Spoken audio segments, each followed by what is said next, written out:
हरि ओम।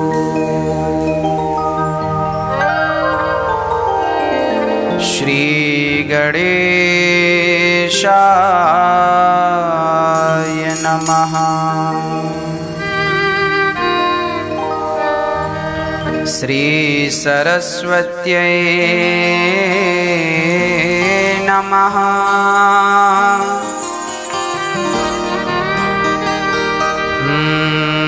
श्रीमते रामानुजाय नमः। श्री राधा कृष्णाभ्यां नमः।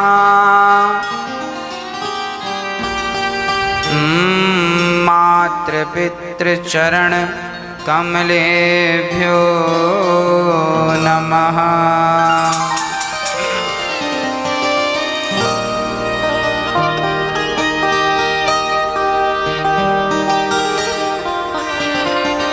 सीताराम गुणग्राम पुण्यारण्य विहारिणौ वन्दे विशुद्ध विज्ञानौ कवीश्वर कपीश्वरौ।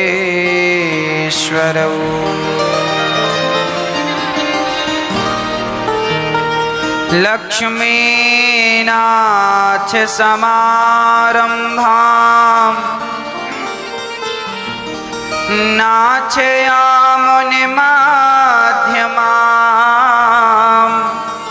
अस्मदाचार्यपर्यन्तां वन्दे गुरुपरम्पराम्।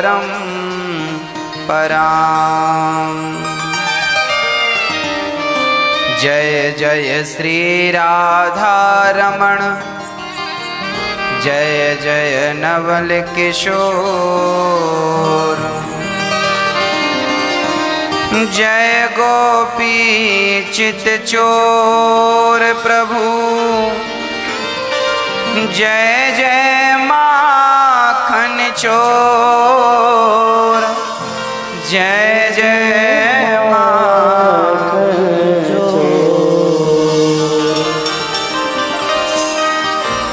राम नाम की लूट है, लूट सके तो लूट, अंत समय पछताएगा जब प्राण जाएंगे छोड़। बोलिए राजा रामचंद्र भगवान की जय।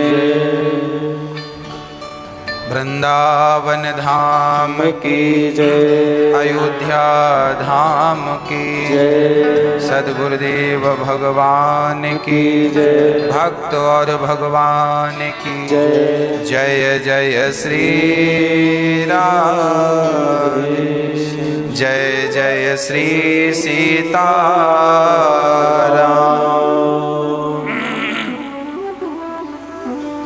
परम पावन कथा श्री राम कथा का पावन सा रसपान रसास्वादन करते हुए हम अपने जीवन को कृतार्थ कर रहे हैं। सभी भक्तजनों को जो साधना टीवी के माध्यम से घर में बैठकर के कथा का रसपान करते हुए अपने जीवन को कृतार्थ कर रहे हैं, सभी भगवत भक्तों को, सभी भगवत प्रेमियों को जय श्रीमन नारायण, जय श्री कृष्णा, जय श्री सीताराम, जय श्री राधे। भगवान का पावन सा चरित्र जो कि अथाह समुद्र की तरह है, कोई पार नहीं पा सकता, ऐसा पावन सा चरित्र हम श्रवण करते हुए आज तृतीय दिवस की कथा को श्रवण करेंगे। इस कथा में विप्र मतलब ब्राह्मणों के लिए, धैनु मतलब गाय के लिए, सुर मतलब देवताओं के लिए, और संत मतलब साधु संत। तो अब कोई पांचवा व्यक्ति कहे कि क्या भगवान हमारे लिए नहीं आए? अब गृहस्थी कहे, सामान्य आदमी कहे, मजदूर वर्ग ये क्या? हाँ, मजदूर वर्ग के लोग कहें कि क्या भगवान हमारे लिए नहीं आए? देखो, भगवान सबके लिए आए हैं, परंतु जब अत्याचार होने लगता है गाय पर, ब्राह्मणों पर, ब्राह्मण वेदों को संभालते हैं, वेदों का ज्ञान सब तक पहुंचाते हैं, और जब ज्ञान ही नहीं बचेगा, ब्राह्मण ही नहीं बचेगा, तो फिर ज्ञान कहाँ बचेगा? इसीलिए जब ब्राह्मणों पर अत्याचार होता है तो वो ब्राह्मणों का अत्याचार नहीं, वो समाज पर, उस ज्ञान पर अत्याचार माना जाता है। ज्ञान का ह्रास है वो। चाणक्य जी जब धरती छोड़कर गए तो केवल चाणक्य थोड़ी मरे, चाणक्य के मरने पर केवल चाणक्य नहीं मरे, चाणक्य का वह ज्ञान मर गया जो ज्ञान उनके बाद आज तक किसी को नहीं हुआ, है ना? तो जो वेद को बचाए हैं, चाणक्य जैसे लोग रहेंगे तो चंद्रगुप्त जैसे लोग सम्राट बनते रहेंगे। चाणक्य गए तो फिर कौन चंद्रगुप्त मौर्य बना? फिर दोबारा कहां कोई राजा सम्राट बना? क्यों? क्योंकि भगवान देखते हैं कि जब इन पर अत्याचार होने लगा, गाय पर, संतों पर, मां नहीं मात पिता नहीं देवा, साधुन सन करवा वहीं सेवा, तो आज ऐसे लोगों के लिए भगवान धरती पर आए जो समाज की धुरी है, स्तंभ है। गाय हमारा स्तंभ है। गाय पर अत्याचार हुआ, भगवान को आना पड़ा। ब्राह्मण पर अत्याचार हुआ, भगवान को आना। देवताओं को, हाँ, और संतों को। अच्छा, जब भगवान प्रकट हुए तो 4 हाथ लेकर आए। कौशल्या जी ने कहा, प्रभु आप कौन हैं? बोले, माँ मैं आपका बेटा हूं। तो राम जी को देखकर माँ कौशल्या ने कहा, इतना बड़ा बेटा, और वो भी 4 हाथ का? बोले 4 हाथ का तो बेटा नहीं चाहिए, हमें 2 हाथ का चाहिए। तो भगवान छोटे से बन गए और माँ ने कहा, रोइए, ऐसे थोड़ी है। तो माँ ने जब कहा कि जैसी सुलीला अति प्रिय शीला, यह सुख परम अनुपा।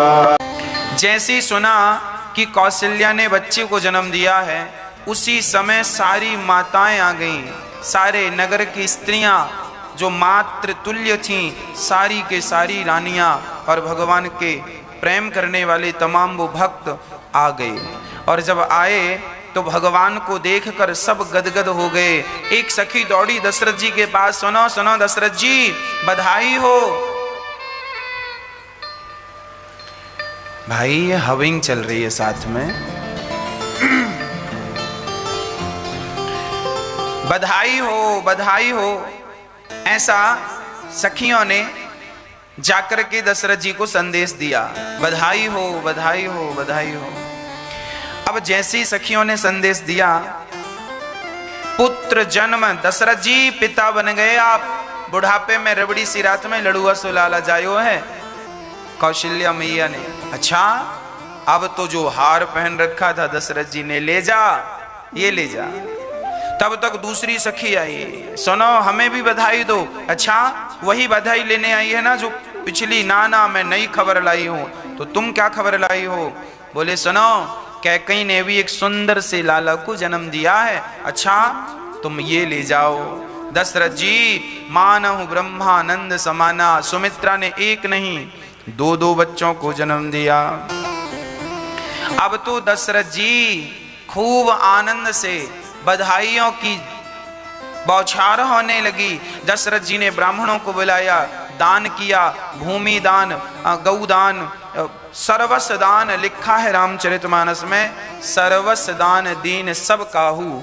और इतना दिया कि जिसने पाया वो ले जा ही नहीं सका। अब बताओ, एक आदमी आए आपके घर कुछ मांगने और आप उसे 1 कुंटल दे दीजिए, तो 1 कुंटल अकेला आदमी कैसे ले जाएगा?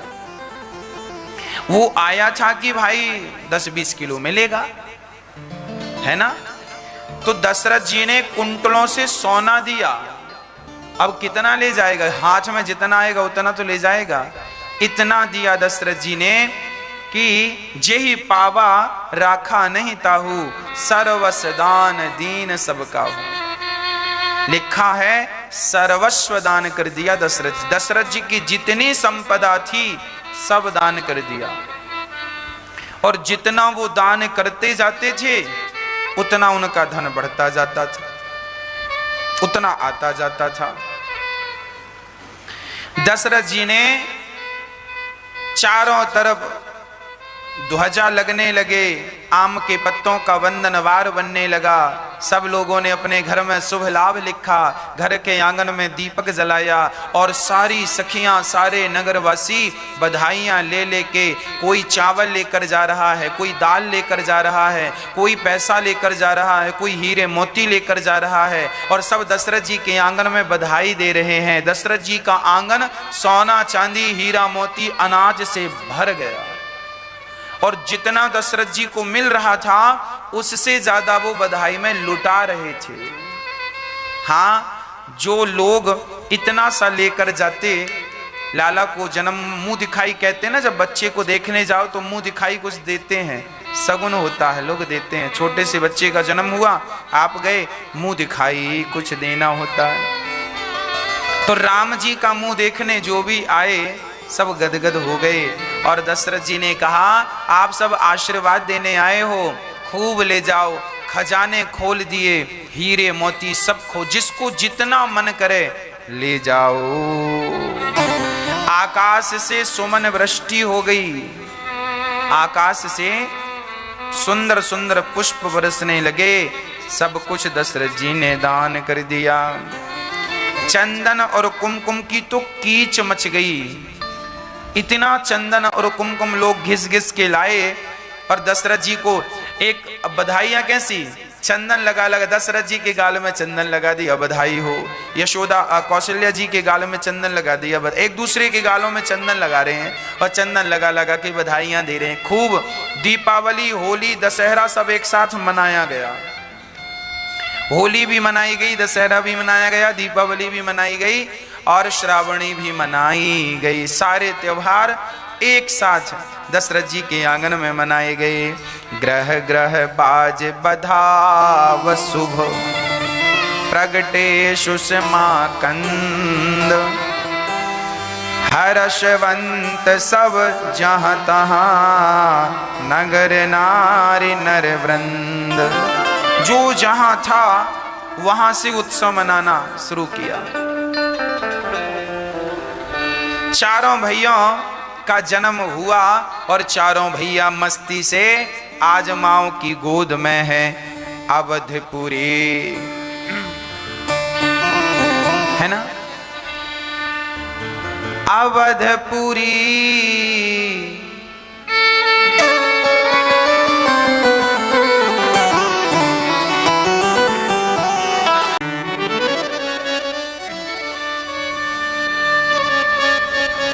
चारों तरफ अबीर उड़ रहा है, गुलाल उड़ रहा है, उत्सव चल रहा है। खूब आनंद उत्सव की कीच मची है, धूम मची है, चारों तरफ उत्सव चल रहा है। गोस्वामी जी लिख रहे हैं, मास दिवस कर दिवस भा, मरम न जानय कोई, रथ समेत रवि था क्यों, निशा कवन विधि हो।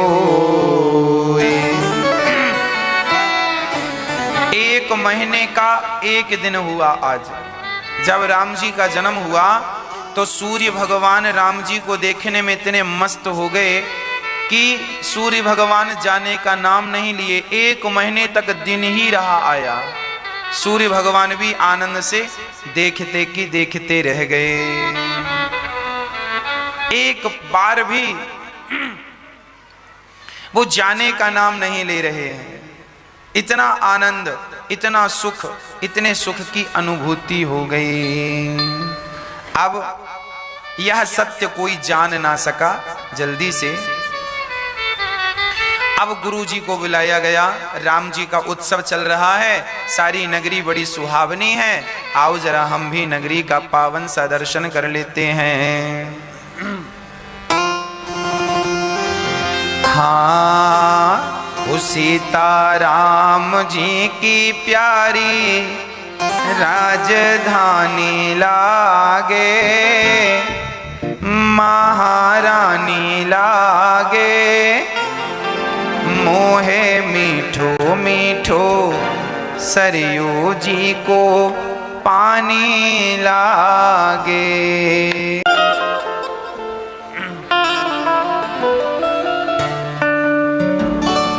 दशरथ जी ने बहुत उत्सव मनाया। चारों तरफ आनंद की लहर थी। भगवान के उत्सव चारों तरफ मनाए जा रहे। केवल अयोध्या नहीं, घर घर में और आसपास पूरा क्षेत्र राम जी के देवता, स्वर्ग लोक में भी देवता लोग भगवान का उत्सव मना रहे हैं। इसीलिए जब राम नवमी आया करे तो अपने घर में जरूर उत्सव मनाया करो। राम जी के जन्म का, कृष्ण जन्माष्टमी आए तो कृष्ण जन्मोत्सव जरूर मनाया करो। राम नवमी आए तो राम जी को स्नान कराओ बढ़िया से। शालिग्राम जी, लड्डू गोपाल जी, उन्हीं को स्नान कराओ दूध से, दही से, शहद से, शक्कर से। उनको बढ़िया कपड़े पहनाओ, उनको बढ़िया। वो आज उनका जन्मोत्सव है। जिस हिंदू परिवार में, जिस हिंदू घर में भगवान के यह उत्सव मनाए जाते हैं, वही भगवान के भक्त हैं और वही सनातन संस्कृति से जुड़े लोग हैं। जिनके घर में ये उत्सव नहीं मनाए जाते, उनके घर में, उनके घर को घर नहीं कहा जा सकता। इसीलिए जिनके घर में तुलसी है, जिनके घर में लोग एकादशी का व्रत करते हैं, राम जन्मोत्सव, कृष्ण जन्मोत्सव मनाते हैं, कीर्तन करते हैं, कथाएं सुनते हैं, वही घर घर है ना। तो अब दशरथ जी ने गुरु वशिष्ठ जी को बुलाया। गुरु जी आइए। गुरु जी आए। क्या करना है राजन? महाराज आपकी कृपा से पुत्र हुआ है, 4 बच्चे हुए हैं। अब दशरथ जी बच्चों को गोद में लिए लिए घूम रहे हैं आनंद से। वशिष्ठ जी आए, चरणों में प्रणाम किया, चरण धोकर बिठाया। कहा महाराज मेरे पुत्रों का नामकरण संस्कार कर दो। आज भगवान का नामकरण संस्कार श्री वशिष्ठ जी कर रहे हैं। देखिए, संस्कार शब्द तो भगवान के साथ भी जुड़ा है। जो व्यक्ति संस्कार से जुड़ा है वही आज सुखी और सुरक्षित है। जो संस्कार से नहीं जुड़ा आज वो सुखी भी नहीं है और सुरक्षित भी नहीं है। मैं सुरक्षा की बात इसलिए कर रहा हूं कि आज शराब लोग पी लेते हैं, मांस खा लेते हैं। जो व्यक्ति मांस खा रहा है, शराब पी रहा है, समझ लेना कि यह व्यक्ति सुरक्षित नहीं है। सुरक्षित उसी को समझना चाहिए जो मरने के बाद भगवान के धाम को चला जाए भक्ति के बल पर। और जो भगवान के धाम को ना जाए, नरक में चला जाए, तो वो सुरक्षित कैसे है? वो तो असुरक्षित है, क्योंकि इससे तो नरक जाना है।